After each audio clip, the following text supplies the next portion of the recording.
Hey, everybody, welcome to another episode of the Firefighters Chalkboard. This is Uncle Wayne, and tonight we have got Nicole ODonnell on here. If you haven't heard of Nicole, you will pretty soon if you're paying attention to what's going on in the fire service.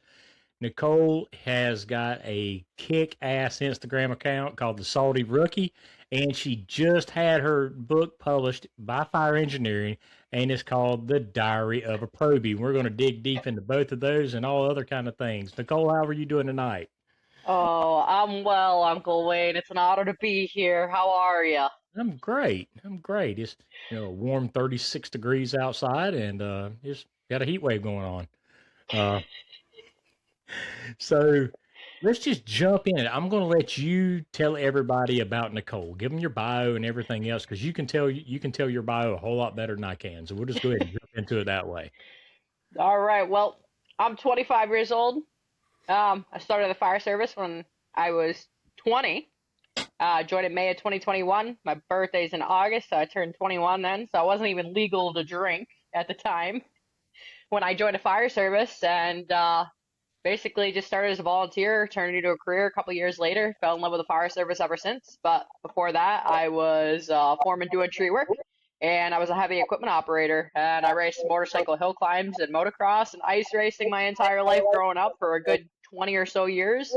Did some New England championships, some USA national titles and podium finishes, and here we are, straight up adrenaline junkie, and I'm just here to live in the present, live in the moment, live life to the fullest, and leave the place better than I found it. So that's about where we're at for tonight. All right. I mean, that's good enough for a week, uh, at least. So let's just start off really good. The book. Let's get into the book. I mean, because I don't have it yet. I'm getting a copy of it, but I'm going to buy a copy from you because I want it signed whenever I get it. So give us a rundown on the book because I mean, me and you talking pregame and stuff. It was over a 2-year project making this thing happen. What you were, talking about and stuff, and it being picked by Fire Engineering, which is really neat, and especially since the aspects of this is the first one I've seen through their publications about getting in the mind of a probie. This is something that is ice breaking work, and I'd love to hear a lot about it. Oh, I appreciate that. Don't butter me up too much now.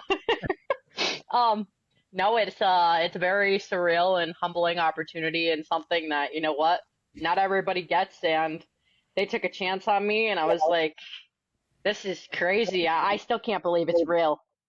So basically, my book, Diary of a Probie, it's the mix. It started with my probationary year, long story short, and it turned into my story of my struggles and triumphs and overcoming adversity and persevering through the worst hardships of my life. I should have been dead or in jail years ago. There's no denying my past. I'm very open about it. I talk about it in my book.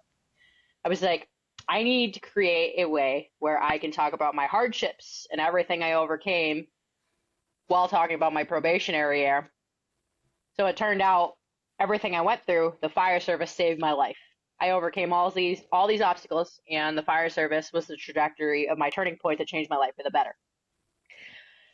So this book, basically, if you're a civilian interested in this line of work, you want to know what goes on, kind of the day in the life of firemen. Guess what? Like this is your guess. Like this is your way to kind of learn about what goes on, and if you want to do this job, hey, maybe it's for you or it's not for you. It kind of gives you an insider look. Um, if you're a probationary firefighter, you're usually thrown to the wolves. Everybody knows that. There is the unspoken rules that they don't tell you about your probationary year. It's your helpful hand. If you're an officer or you're up and coming officer, a lot of people tend to forget where they came from. Guess what? This kind of gives you the solid footing of how to shape your leadership skills around what goes on in the day in the life of a probie because you just don't know because there's such a big generational gap. And then chiefs, like a lot of them don't know what goes on because they're so high up in ranking. And if you're a unionized department, the chiefs don't hear anything unless somebody brings it to their attention. And it's anybody who's ever felt left out, misfit, outcast, anybody who just has been excluded their entire life or partial of their life. Like, you're not alone. And this tool, it's a tool in the toolbox. And my book is a way of giving back to others. You're not alone. You can get through anything you put your mind to. And it's just overall using the fire service to change my entire life. if you find something that you love and you have passion about, you're always going to succeed in life. You can't teach passion in a classroom. So it was just one of those, it's a mix of everything. How can I target niche audiences, not just the fire service? Because I've always had a voice and felt that I've had a calling to get my voice out there and to talk to others and inspire them with my story, because you never believe what you read. You never know it. You would never know I've been through what I have unless you read the book. So I wanted to teeter it where it was an even balance between probationary life, but then again, using everything I've overcame, all my setbacks, and turn them into strengths. So, and knowing this, being so young on the job, I mean, 5 years total in the fire service, 3 years career, just about. There's a target on my back because I'm young no matter what. I'm a new face. I'm ruffling feathers. You know what?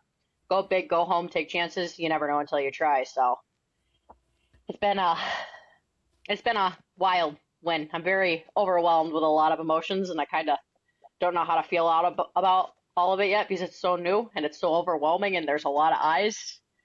So, yeah.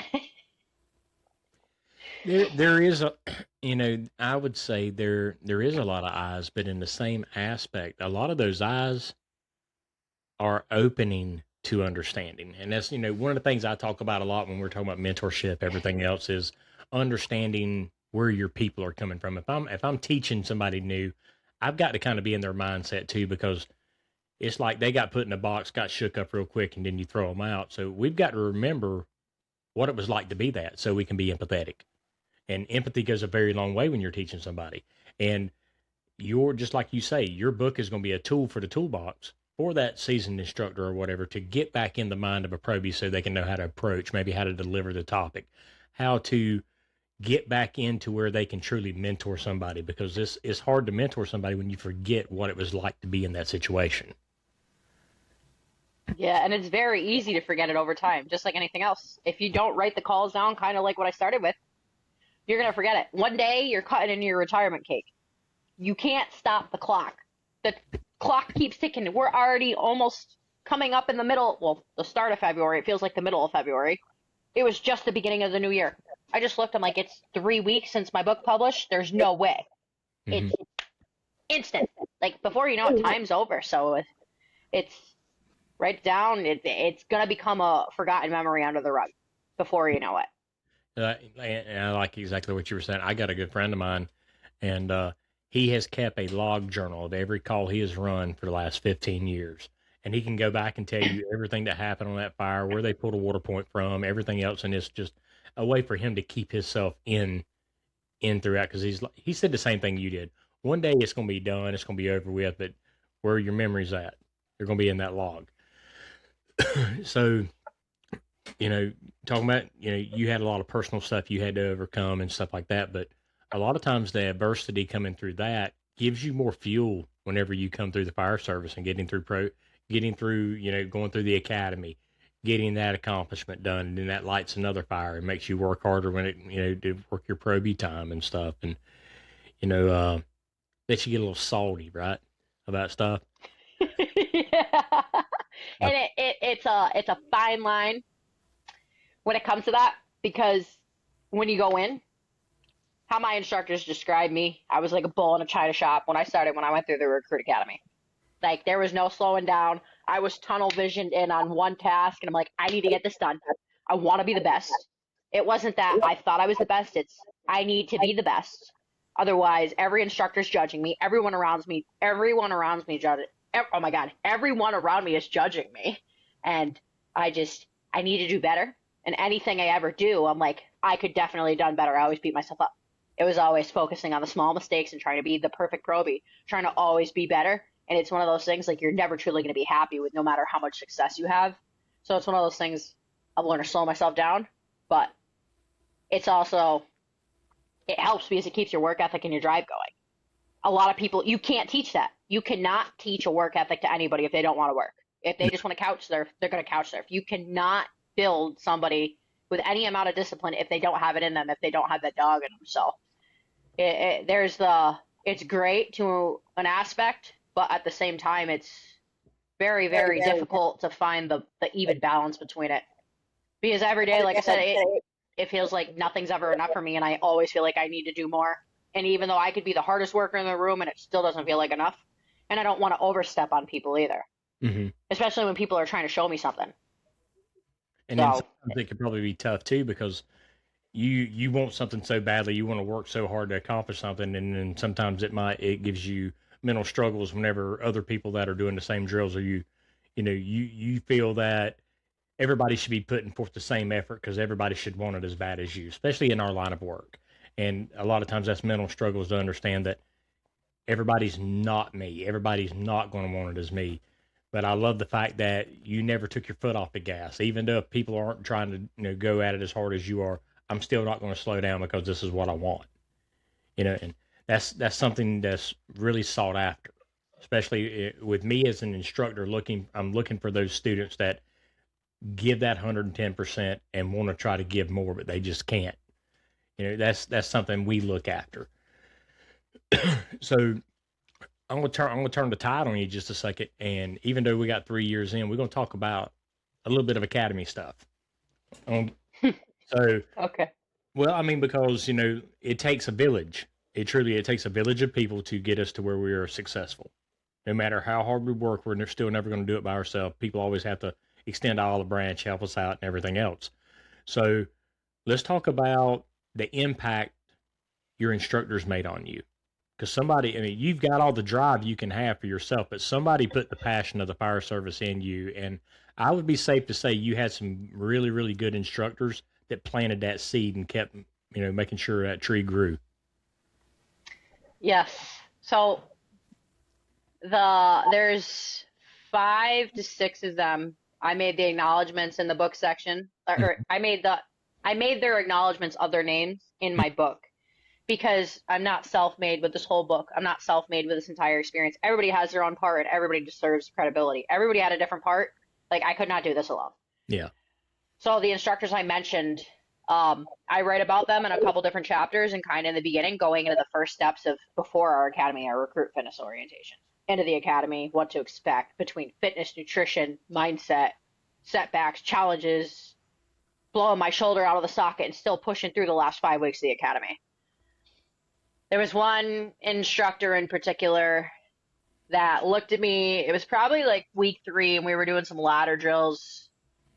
And I'm not sure if this is word for word because it's been so long now, but I'm going to kind of go based off of what I can really generally remember.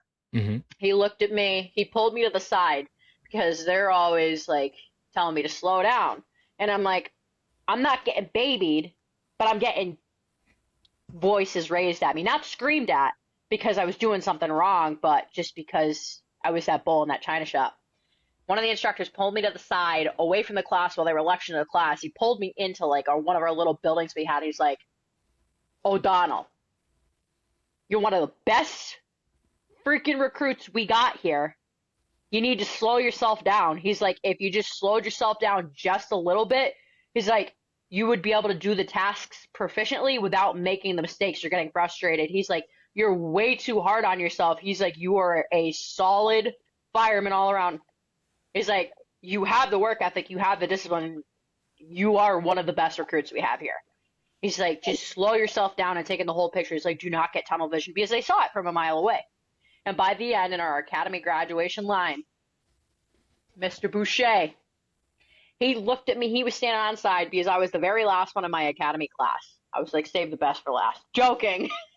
But he's standing next to me. He's like, well, O'Donnell, he's like, you did it. He's like, look how far you come. And the last thing he said to me, he looked at me straight in the face, eye to eye, shoulder to shoulder, because I stand 5'9". He's like an inch, maybe 2 taller than me. But he stood side to side, and he's like, I go into a fire with you. And I went, shit. I was taken back. I was not expecting a senior fireman. I mean, he's an officer with rank on a big city. So that was one of those moments, like from the very beginning, he said something. And then at the end, he told me I was the fireman that he would work next to. I was like, damn, there was all that self-doubt for all the years of coming in with hardships and traumas that I did previously before I joined the fire service. And it stopped me in my tracks, and I had to process it because it was probably one of the nicest things anybody's ever said to me. And it was the first time my work ethic and my drive and my discipline was acknowledged, and I'd never experienced that. So there was a few instructors. I mean, it was the same thing continuously throughout the program. They're like, dude, you're solid all around. And they're like, you just got to slow yourself down. So that kind of ties into the first thing we talked about, that little fire up that's underneath your butt. But there's that fine line of finding what works and what don't. So it was unique to kind of experience that and hear that from an instructor while I was still a recruit. He was looking at you and telling you to give yourself some grace. I mean, honestly, I've done it a couple of times before, and I've had some people that just try to go so hard on themselves and go, and I look at them sometimes and like, you're fine. Give yourself a little bit of freaking grace. Take a breath. You know, you're doing it right, but you try to go so hard sometimes you end up puddling yourself around a little bit. And he was doing his job. He was giving you encouragement when you needed it. He was giving you grace when you needed it, and telling you, it's okay to take a breath. And then at the very end of it, that's icing on the cake when he looks at you and says, "I go in a fire with you." I mean, there's no better accomplishment. I mean, I can speak as an instructor, and my best days are the days I watch my recruits graduate, because I've watched them from the beginning, watch them struggle, watch them make it all the way through, and whenever they graduate, that's my good day. One, I get rid of them. No, I'm just kidding. Two, but I mean, I really get to see months worth of work and watch them get to celebrate all the work they've done, all the effort they put in, things like that. And,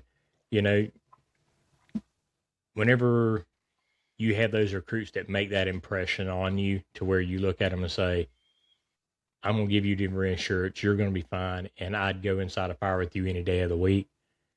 I don't know what that feels like as a recruit for an instructor to say that, but I can tell you what it means as an instructor for me to pick a recruit and tell them I'd go inside a fire with you.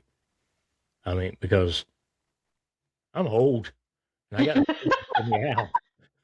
No way. You ain't what, 30? Almost 50. You don't look it. I'm a certified grandpa now. I mean, about a week. My daughter's older than you. I mean, I'm going to keep this mustache if it keeps making me look this young as much as everybody tells me it does. How many gray hairs you got? None. You probably dye it. No, there ain't no Revlon going on here. But no, but I just wanted to talk on that for a second, because a lot of times I'm talking about instructors making us doing mentorship, us making a difference in the students' lives. You're writing about it. You're actually, reflecting on the impact those instructors had on you, those people that were mentoring you through the process, the impact they had on you. And that is a testament of the importance of what I try to preach and what difference it makes for the future of the fire service. I mean, look at you. You're 3 years in career, five both together. But think about the impact the people that started with you. That impact will last throughout, and it planted a seed in you that's going to turn around and make you to where how many people you impact. I mean, think about it, and I'm not just boasting on a book. I mean, but how many people is going to be had an impact made from the work you've put in that writing? It's going to be huge. It truly is. And I see it doing nothing but making a big difference in a lot of people's lives through hope, inspiration, guidance, everything else. I appreciate that. Get rid of that cat. A lot. The allergies are starting to bother you over there. Oh, it's just it's all surreal. I'm not used to the people cheering for me and people wanting to see me do good. It's all new to me. it's a foreign language. I'm not used to it because my past, I fight my past demons a lot, and I see my past a lot, and it's so hard to not see the person I was, even if it's 15 years ago, 10 years ago. I still see it all the time. So I've been getting way better at not beating myself up, but it's one of those things like I'm not that person anymore. But then some days it's real easy, to get right back in your head, and it's hard to come out of it because that's all your mind goes to when it's all it's ever known. So I'm very, very thankful and grateful, and will always carry gratitude for that. So I very much do appreciate that. Oh, yeah. I mean, I just, I see it. I mean, I guess because that's what I look at every day. I look at what a little bit of work does and a little bit of impact and how much it brings and comes out. And, like you talk about the instructors you've got in your book you put in, you know, their impact didn't quit the time you graduated. It kept going right on and right on. And I would be safe to say there's probably some of them that still stay in contact with you and still keep pushing you forward. So that's the difference in between a coach and a mentor. A coach gets you through a skill or through a struggle. A mentor gets you through a career and helps keep guiding you that way. That person that's got 30 years worth of experience gives all that 30 years to the person with 5 years worth of experience. So when you get your 20, now you look at 50 years worth of knowledge into something. That's what it's all about. It's about steady growing it up. So I'm going to turn around for just a second, and we're going to talk about this little thing on Instagram here called the salty rookie right here. So, I mean, because you've got all your different social media platforms and stuff that people can keep watching and going on with it and stuff. And it's blowed up. I mean, it has literally blew up. I don't even know how many people you got on here. I mean, you okay, let's see. Okay, it's time to troll. A little over 15,000 followers. Yeah. That's a lot of people watching the progress of somebody. That's a little bit of pressure. And, Yeah. I mean, honestly, looking at it, kudos to you. I mean, because straightly on social media, you got 15,000 people watching everything you put on through social media. You're still pushing through. You're still making an impact, and you are. And I'm going to toot your horn here for a second, but you're being an ambassador for the future of the fire service, for all the old salty people. Yeah, I'm part of the club, but they say that these new kids. We got a 25-year-old right here kicking ass. 15,000 followers on social media.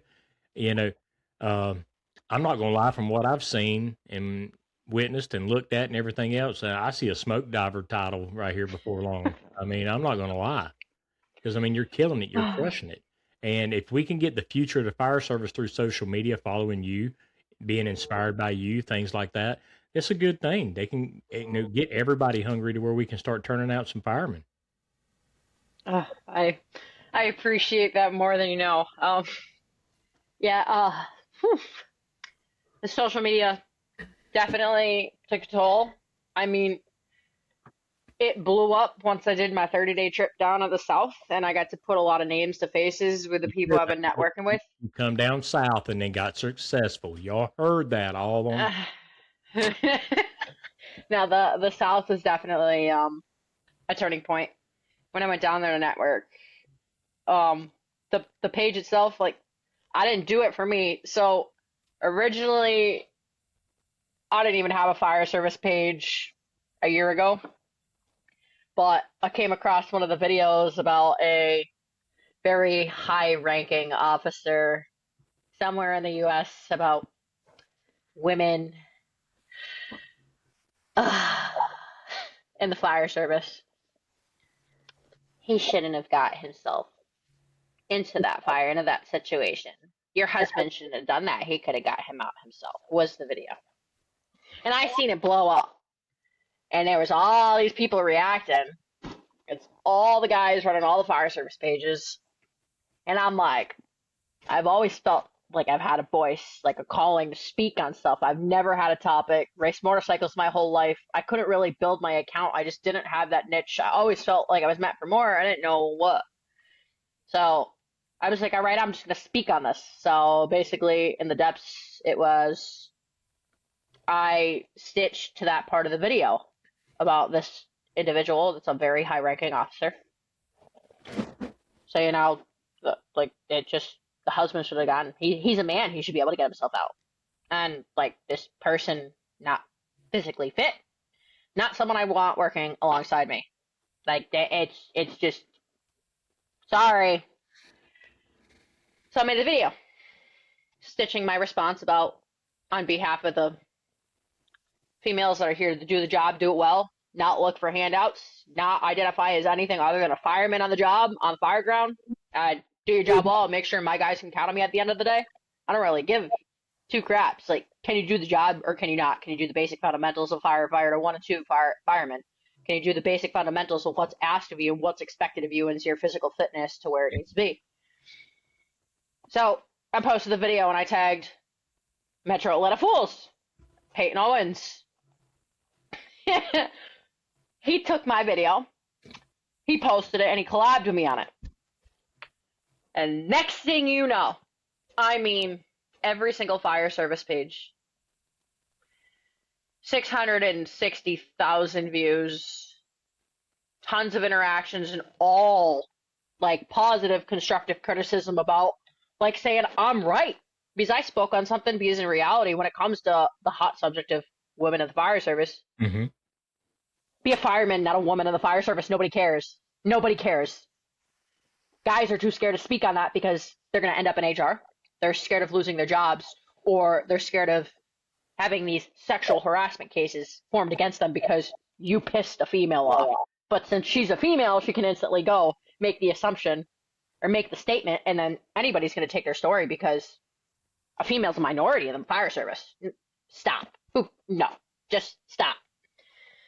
So Peyton collabed. It went viral, and me and Peyton had an hour-long phone call. I joined the Metro Atlanta Fools chapter.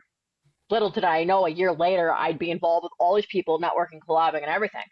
And Peyton had the call with me and told me basically, you have a voice, you have a niche, people want to hear it. You need to create an Instagram tag handle, and you need to create a logo that everybody can identify you by. So he hooked me up with a couple of the guys in the Metro Atlanta Fools chat, and I became a member of the chapter ever since. And the Salty Rookie was born in January of 2025. He sent me to Ride It Backwards, Kyle Lawrence. I told Kyle Lawrence, I'm like, hey, I want the salty skull, the salty leather lid. I want my glasses I always wear, my sunglasses. And I want, like the big stogie, the big cigar with like the smoke. So he designed the logo backwards. He had TSR on the front. And he had the smoke. Wicked, because wicked, it's a wicked thing in New England. It's a Boston thing. Like it's just how we talk. It's our slang. I forgot my khakis. Got to pack the car. I don't talk like that. I was waiting on it. I was fixing to say it. Oh man, I was fixing to say it. Boston. They're on the dresser. Gotta drink my coffee. But anyways, so Kyle designed a logo. I stuck it on my page. Peyton kind of told me, like, he's like, you got some stuff here. He's like, I go through, kind of delete it. He's like, you can leave the motorcycle stuff from all your years to racing, but he's like, create a niche.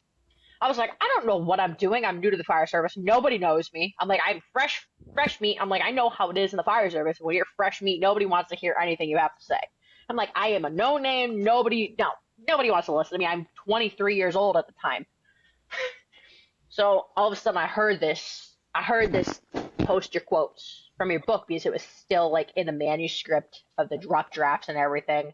But I had the book publishing deal by October of 2024, 3 months prior to this conversation. So I posted the first set of quotes, and I'm like, all right, well, I don't really know what I'm going to post, but I heard post your quotes from your book. Like my mentality, what my mindset is for like how I operate, how I work. And I had these vintage photos that I took from my my volunteer department. And I put each caption with a bullet point of my mentality. And one of them was like, lead from the jump seat. Act like everybody's watching when nobody's around because somebody's probably watched something along the lines of that. And there was a couple others. So I posted it with like a song in the background and it blew up. It was like 120,000 views. Chief Miller shared it to his story and I'm like, what is going on? Like, I'm still new. I don't know who all these people are. Why is it blowing up? I'm like, it's just an algorithm thing. So I posted another one. I'm like, all right, I'm going to try this. That blew up to like 100,000 views, tons of interactions. So I was like, all right, I'm going to try the third one. I'm like, if the third one goes, I'm like, I think I got a niche. So I posted it. It took off again. And then I started getting all these followers. I started getting like this network. And I'm like, holy crap, I think I got something. Like, I think I got a niche. I can share my mindset because not really too many people were doing the captioned photos at the time. Now everybody does it. I was like, I don't know if it's set the trend, but it's pretty cool. I'm like, it is what it is. It's just, I don't do it anymore just because I kind of grew out of that because it's just human behind the screen now. But it blew up and I had a niche. So I started posting captioned photos and everything was catching. People were collabing. People loved it. And I was like, wow, a lot of people think the same way I do. It's just my mindset. I put it out on the internet and people agreed with it. So it turned into the unthinkable. And all of a sudden I'm like, dang, this is pretty cool. And I kind of hit a plateau where I'm like, I don't really know what to post anymore because I did so many captioned photos. And I'm like, this book's done now. So then it was just the unthinkable. And next thing you know, my page started booming, and all of a sudden I'm networking with everybody. And so the Salty Rookie just became this platform, and I wasn't expecting it to. And I never wanted to target my page as using my body or my gender as my stigma for people to follow me. Like, I want to know through grit and hard work, my work ethic, discipline, and knowing I'm just a dog. Like, I want to work. I'm hungry for the job. That's all I care about. I don't want to be attractive and feminine to my audience. Like, I don't want that going for me. So I wanted to target a niche audience where they follow because they agree and they feel like they finally have a table to belong. So pull up your chair. You're welcome to my table. This is your space. This is for you to relate to. This is for you to reach out to me. This is for you to talk about whatever you need. You need advice. You got something going on, like, reach out. So it turned into kind of like a mentorship. And it's just one decision, one video that changed my entire life, and one mentor, Peyton. And it all started with him saying he saw a vision. I had a voice. People wanted to listen, and that was that. And my page turned into being able to inspire others and help others and be that helping hand. And I don't care how many followers I have. I could lose everything tomorrow. If I'm arrogant in person, but my social media presence is great, I'm going to lose all credibility. Yep. So what you see on the screen is going to be what you see behind the scenes. And that's why I did this whole networking trip too, because not only am I a presence, because a lot of people, like, I think they were calling me like a creator. Some people are like, oh, she's Instagram famous. I'm like, dude, I don't care about, stop, just stop. Like, I loved it. It was great. But I'm like, dude, like, I'm just a normal human being. I'm like, I'm literally just one of you guys. I just had luck with social media. I turned it into a tool for the toolbox, like my book. And they're like, yo, what's up? I didn't know you were coming here. Anybody that reached out when I was down south. And I'm like, holy crap, you know me? I was like, this is wild to me. How do you know me? But it got so big and very overwhelming. And it was just one of those, like, you got to have a good people presence. But I showed up. I ended up doing guest chef for like 7 different firehouses, did all the gear workouts, and kept doing all the down and dirty work with these people. And they become some of the biggest family and friends I've ever had, the biggest support group I've ever had. And I wouldn't change it for the world, especially like Jason Worthy and Ready Misfits. I mean, the between that group of Greene County, Georgia, and then Jason Worthy and his wife and his guys, like, hardest hitters I've ever met. And I'm like, I have so much genuine love for them. Like, high regard, heavy hitters, like, nothing but good things to say. And I'm thankful for it. Everything happens for a reason. And now it's just, this is my place. Like, if you reach out to me, I don't care how many followers I have, I'm still going to get back to you with a prompt response as fast as I can.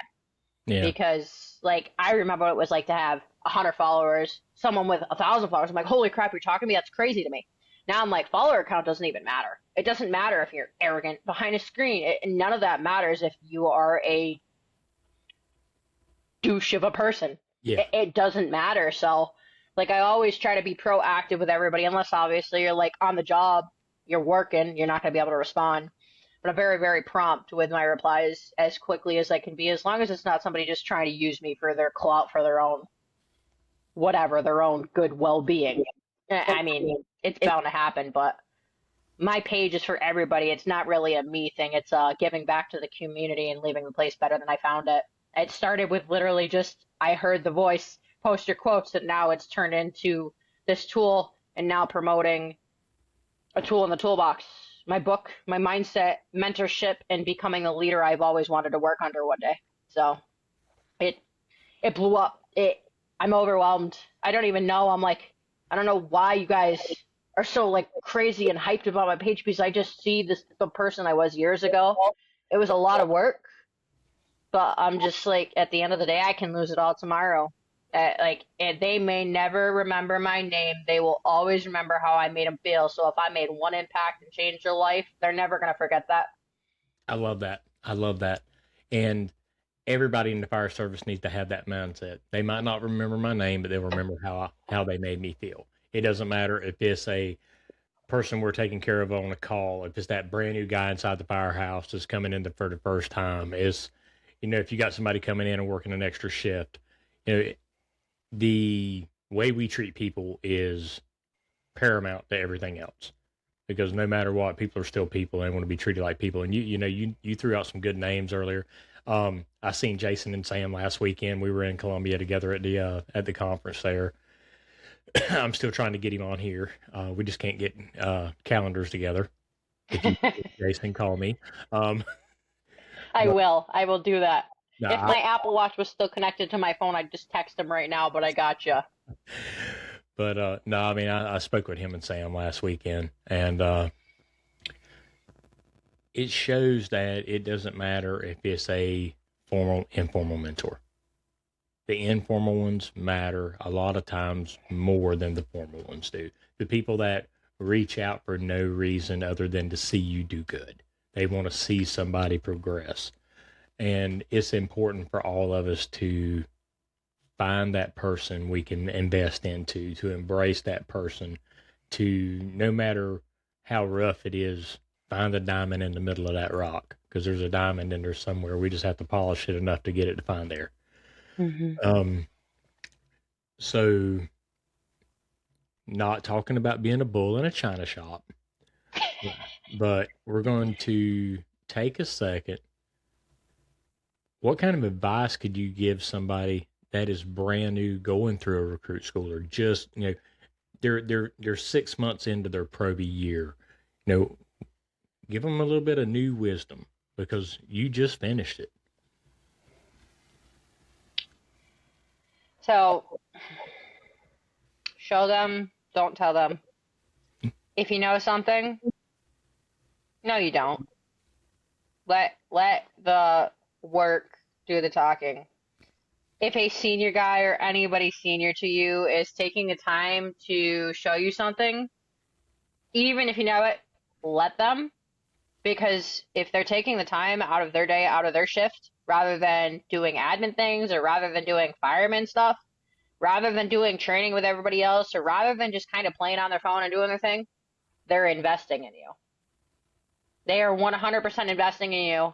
And if you ever come across a leader that is going to have difficult conversations with you in a room not full of everybody else, where they pull you to the side and they're giving you, it might seem like tough love, like, why is he being mean to me? No, if they pull you into a room to have a conversation with you where it's not a damn near dear chief moment, but they have the respect, that means they see something in you, they're investing in you, and they're telling you, like, you need to get your stuff together. This is constructive criticism. It's the only way you're ever going to grow into the individual you want to become.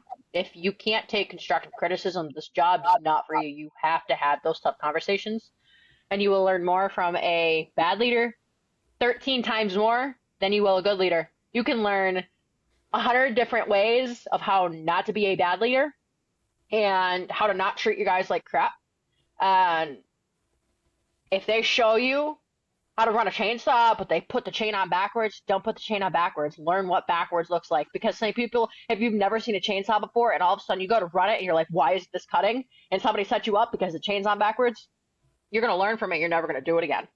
You're going to feel like crap. You're going to feel super embarrassed, but everybody does it. I've done it a time or two. not on the job, beforehand when I was cutting trees.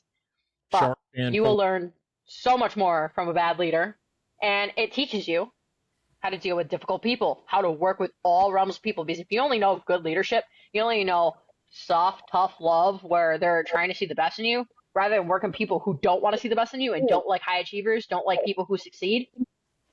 You're never going to have that exposure. And when it comes time to rank in leadership and you get to that point where you got 8, 9 years and you start looking at like lieutenants or captains positions and all of a sudden you're in a leadership position, you don't get that reflection on both sides. It's like all you knew was good leadership. You don't know how to be a bad leader. You don't have that personable skill. It's one of those things you have to be taught. So, and stick with your fitness. Have a good fitness regimen. Don't be the 5-year guy that gains 50 pounds in the first 5 years. Sorry, it's true. I was fat when I started. My waist was a 36 when I started the fire service. It's a 29 now. And I am in the best shape. I am in the prime of my life at 25. I can do more with my body at 25 than I could when I was 20, or even when I was in my teens. So, you get out what you put in this career, you can take yourself as far as you want. And it's the best job in the world, and don't forget why you took the oath in the first place.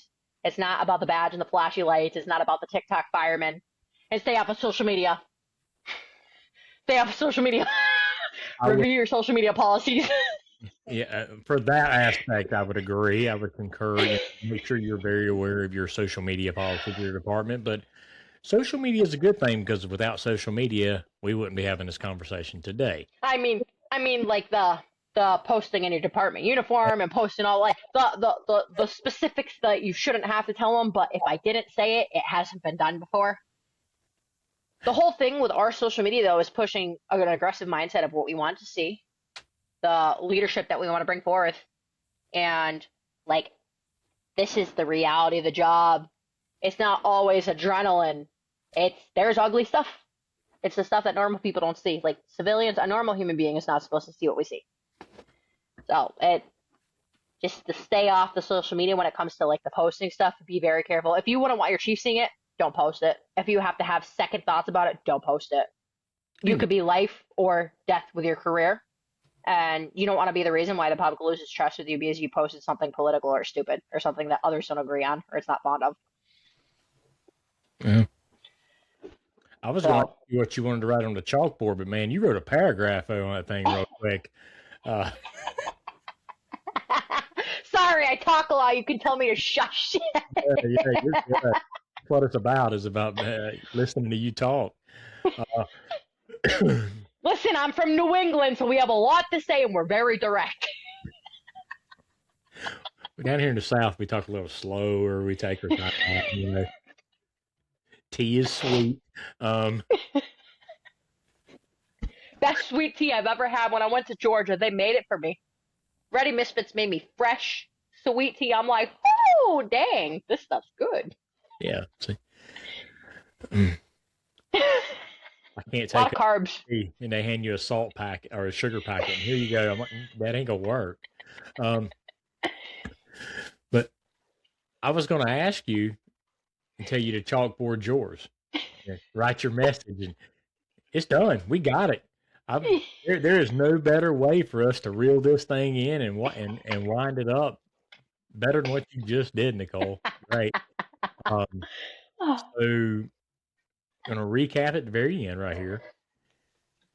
The book, Diary of a Probie, by Nicole ODonnell, is available on Fire Engineering.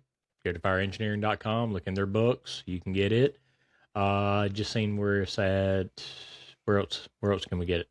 Amazon And Barnes and Nobles, right? Yeah, I was looking. I had to go back with an email. Because I tried looking it up again, and there was something like in the niche database. My publisher has to reach out to them. There's like kind of something going on with that, but it was available. I have to look and see because there's something with the database with that, especially with like being a newer author. And then I was just looking. It was the fire and something store for fire EMS law enforcement. It's out of Hudson, Massachusetts. I can't think of it off the top of my head. I was just looking. I just don't remember the exact name of it. But Amazon's going to be your best bet. Amazon Mexico and Amazon. Because I didn't know there was a Mexico Amazon. I was like, I thought Amazon was just worldwide. But yeah, so Amazon's probably the best bet. Okay. But yeah. Here's the next question. FDIC, are you going to be there? Oh, you know it. I will be there all 5 days. I have the Monday and the Friday at noon. So April 20th and April 25th, I have both those dates locked in to be at the Fire Engineering Books booth signing my book.